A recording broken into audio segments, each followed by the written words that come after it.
Hujambo na karibu tena mtazamaji wa The World News katika kipindi hiki cha ulimwengu wa siasa. Mimi ni Adam Hussein. Tuelekee huko nchini Syria. Inadaiwa kwamba roketi mbili zimerushwa kutoka Syria na zilitua katika eneo la milima ya Golan upande wa kusini, moja kati ya maeneo ambayo yamehodhiwa na Israel, huku baadhi ya raia wa Israel wakiendelea kuishi katika maeneo hayo. Eneo la Golan katika upande wa kusini limerushiwa roketi, ambapo vyombo vya habari vya nchini Israel vinadai kwamba roketi hizo huenda zikawa zimerushwa na makundi ya kijihadi kutoka nchini Syria. Hata hivyo, kundi linalojiita Mohammed al-Daif Brigade linadai kuhusika na kurusha roketi hizo mbili katika vikosi vya Israel katika milima ya Golan. Kiongozi wa kundi hilo, Mohammed al-Daif, aliambia Al Jazeera kwamba operesheni zetu dhidi ya uvamizi wa Israel ni jibu la mauaji huko Gaza, hazitokoma hadi shambulio la mabomu la watu walio hatarini kumalizika huko Gaza. Hata hivyo, kundi la Hamas limekanusha uhusiano wowote na kundi hilo kuhusiana na kurusha roketi mbili kutoka Syria kuelekea katika milima ya Golan inayokaliwa kwa mabavu na Israel miongoni mwa maeneo ya Syria.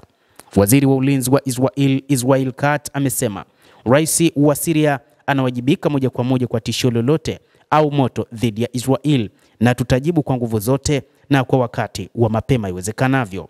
Hata hivyo, inadaiwa kwamba baada ya tukio hilo, mizinga ya Israel ilianza kushambulia kusini baada ya kurushwa kwa roketi kutokea nchini Syria.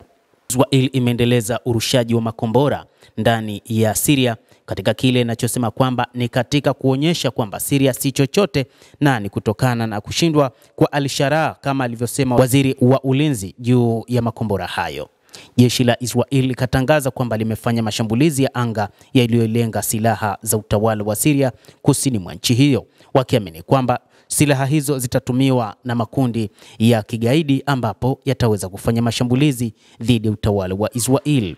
Gazeti la Observatory limeripoti kuwa milipuko mikali ilisikika katika mji wa Quneitra na maeneo ya vijijini ya Daraa kusini mwa Syria kutokana na mashambulizi ya anga ya Israel, na ilibainisha kwamba walilenga kikosi cha 175 karibu na mji wa Izra jirani na Tal al-Malal kaskazini mwa Daraa na Tal al-Sharaa karibu na Quneitra.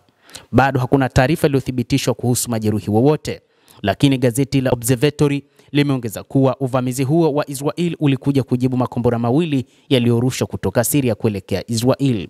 Kwa upande wake, jeshi la Israel limethibitisha kwamba ndege yake ilipiga silaha za utawala wa Syria kusini mwa Syria, ikiwajibisha utawala wa Syria wa Mohammed al-Sharaa kwa kile ilichotaja kuwa ndivyo hali ilivyo. Taarifa hiyo iliongeza kuwa utawala wa Syria utaendelea kubeba madhara yake iwapo shughuli za uhasama zitaendelea kufanyika kutoka katika ardhi yake. Mtazamaji wa The World News, endelea kutufuatilia na usisahau kulike, usisahau kucomment, kadhalika na kusubscribe channel yetu hii ili upate habari hizi kwa mapana kupitia hapa The World News. Mimi ni Adam Hussein, endelea kutufuatilia wakati wote, tutakujuza mengi ya ulimwengu.